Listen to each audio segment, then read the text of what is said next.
প্রথমেই বলে নিচ্ছি, আমি বলছি না, আচার্য শঙ্করাচার্য বলছেন তার বিবেক চূড়ামণি নামক বিখ্যাত গ্রন্থে। বেদান্তের অধিকারীর তিনটি লক্ষণের কথা বলেছেন।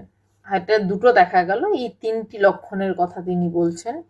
তার প্রথম লক্ষণ হচ্ছে যে তাকে মেধাবী হতে হবে বেদান্ত চর্চার অধিকারীর জন্য, বেদান্ত অনুশীলনের অধিকারীর জন্য, জ্ঞান লাভের অধিকারীর জন্য নয়।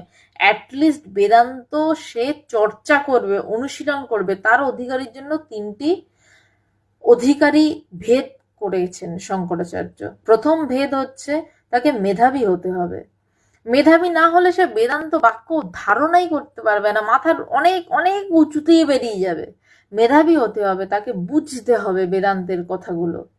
দ্বিতীয় বলছেন যে তাকে বিদ্বান হতে হবে, তাকে শাস্ত্র নিয়ে পড়াশোনা করতে হবে, তাকে পড়াশোনা করতে হবে নানান আধ্যাত্মিক বই নিয়ে, যেটাকে আমরা ধ্যান এবং ধারণা বলি, সেই ধারণাটাকে তাকে করতে হবে। গায়ে হাওয়া লাগিয়ে ঘুরে বেড়ালে হবে না, ধারণা করতে হবে। তৃতীয়টা সব থেকে ইম্পর্টেন্ট, তৃতীয় বলছে প্রশ্নোত্তর বিজ্ঞানে চতুর।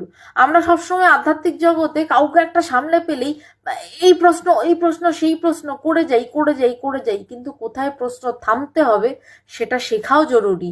তাই জন্য তাকে প্রশ্নোত্তর বিজ্ঞানেও পারদর্শী হতে হবে।